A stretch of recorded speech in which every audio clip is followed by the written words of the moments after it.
నేను ముందుకు వచ్చి మాట్లాడాలంటే మీరు ఆగాలి, లేదంటే మైక్ పెట్టేసి వెళ్తా అన్నాడు. అంతేగాని దాన్ని ఏదో విధంగా మీడియాలో అట్లా ఇట్లా చూపిస్తున్నారు, ట్రోల్ చేసేటట్టు చెప్తున్నారు. లైవ్లో నేను ఉన్నా, అక్కడ లైవ్లో నేను ఉన్నా, మాకు తెలుసు మా బాధ ఏందో. అంతేగాని ట్రోల్ చేసేటోడికి ఏముందండి, నోరు ఉంది, మొబైల్ చేతిలో థియేటర్లు ఎవడన్నా బ్లాక్ చేస్తాడు. థియేటర్ బ్లాక్ చేయడానికి రెండు సినిమాలు చాలా బాగా ఆడాలి. బుకింగ్ ఓపెన్ చేసాం అంతేగాని మావేమి ఏమాత్రం దగ్గర పెట్టిన గంటకే మా ఆల్మోస్ట్ ఎన్టీఆర్ ఫ్యాన్స్ ఒక ఫ్యాన్గా ఏం చెప్తారు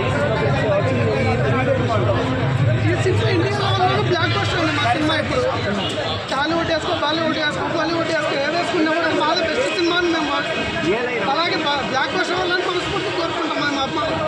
అంటే వారు పేర్లోనే వారు ఉంది, ఇక్కడ ఇద్దరి మధ్యలో వారు ఉండబోతున్నారు. ఇద్దరు స్టార్స్ కొట్టుకుంటే ఎలా ఉంటుందో అదే అండి వారు. ఆ స్టార్స్ చూడడానికి 2 గంటలు సరిపో. గతంలో దండయాత్ర అది చేసేసాం కదా దండయాత్ర. ఇప్పుడు బాలీవుడ్కి దండయాత్ర